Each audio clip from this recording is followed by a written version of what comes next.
美国民主党全国代表大会在芝加哥拉开帷幕，副总统哈里斯将被正式提名为该党的总统大选候选人。但提名大会通常也被认为是总统候选人的人气分水岭。例如，特朗普就是在共和党大会后气势逐渐走下坡路，而哈里斯的热度能否借助网红们延续，外界也正在观察。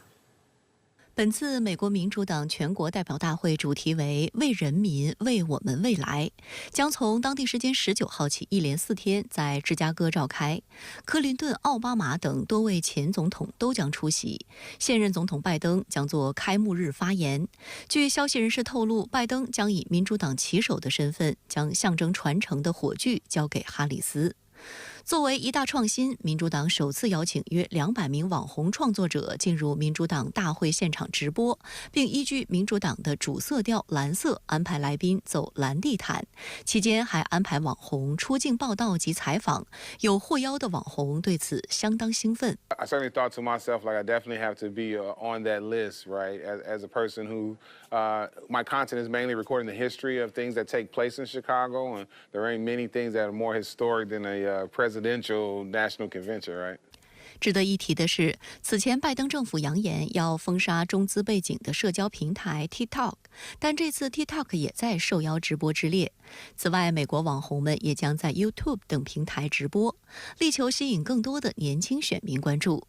此外，近期导向特朗普宣布连续4个月每月向其捐款的特斯拉 CEO 马斯克购买的 X 平台，也就是此前的推特，也被允许参与直播。根据主办方统计，大会将吸引近8万人参与，包括5万多名支持者、4000多名党代表，以及来自各地的媒体记者约1.5万人。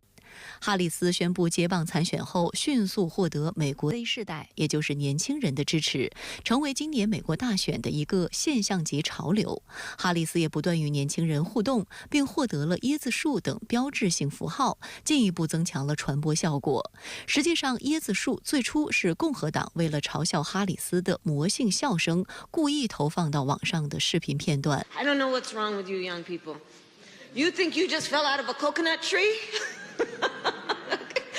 但是让特朗普团队大为不解的是，这一标签受到年轻选民的喜欢。他们认为那个视频片段凸显了哈里斯的真性情，从此椰子树也成了哈里斯的标签之一，在年轻人群体中进行了病毒式传播。之后，哈里斯的椰子树标签还与流行音乐文化合流，不断塑造更亲切的公共形象。许多关于哈里斯椰子树演讲的视频都配上了英国歌手 Charlie XCX 专辑 Apple 中的一首歌。 也有观察指出，2024年民主党大会与1968年的大会有诸多相似之处，例如2次大会都选择在美国人口排名第3的芝加哥举行。此外，拜登上月决定退出大选，前总统约翰逊1968年也因不同理由放弃竞选连任，后来也都由副总统接棒参选。不止如此，反越战抗议浪潮影响1968年大选，如今民主党人也同样面对抗议，因为部分民众不满 拜登政府对于巴以冲突的政策。 虽然哈里斯人气很高，但这场民主党全国代表大会也受到了一些美国人的抗议。由超过200个团体组成的民主党全国代表大会游行联盟号召19号在主会场附近游行，呼吁拜登政府不要再援助以色列，尽速促成以色列与哈马斯达成加沙停火协议。有团体预计到场者将达到数万人。外界注意到，由于在加沙人道危机中的表现令选民失望，近期包括芝加哥在内的美国多地不断爆发抗议活动。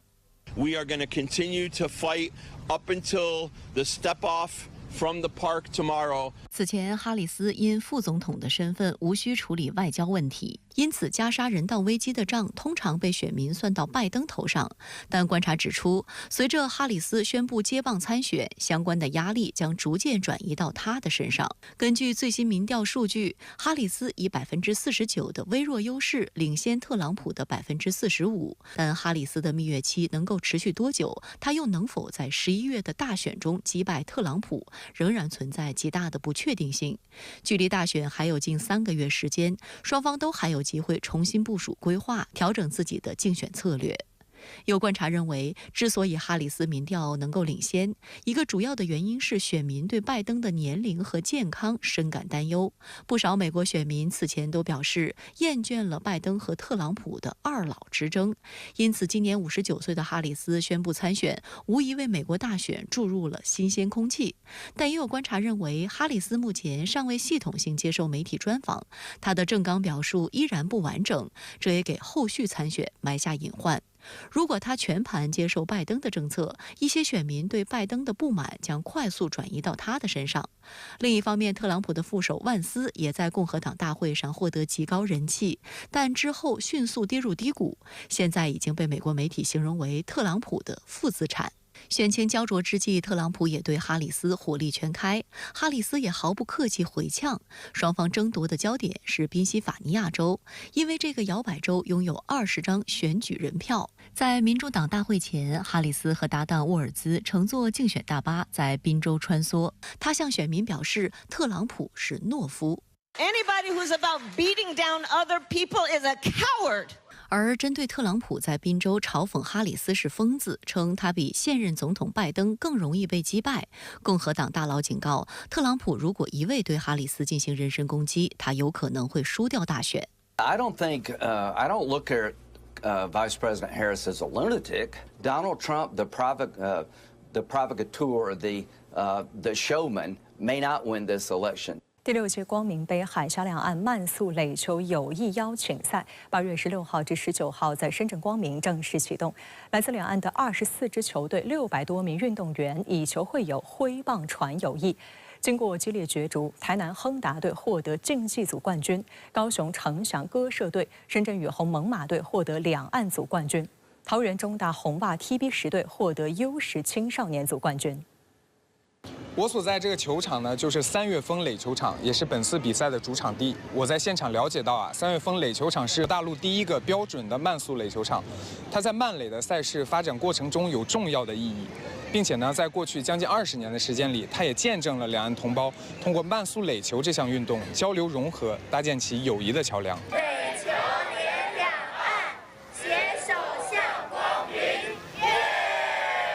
本次赛事吸引了来自两岸共24支球队参加，其中8支球队来自台湾地区。首次来深圳参赛的台湾中大红袜 TB10垒球队对深圳比赛场地的硬件以及比赛氛围评价颇高，该队最终斩获冠军。那希望借这个机会来这边，顺便也是看看不同的一些风情啊、人文大概是希望以球会友，希望可以让小朋友开开心心来这边体会一下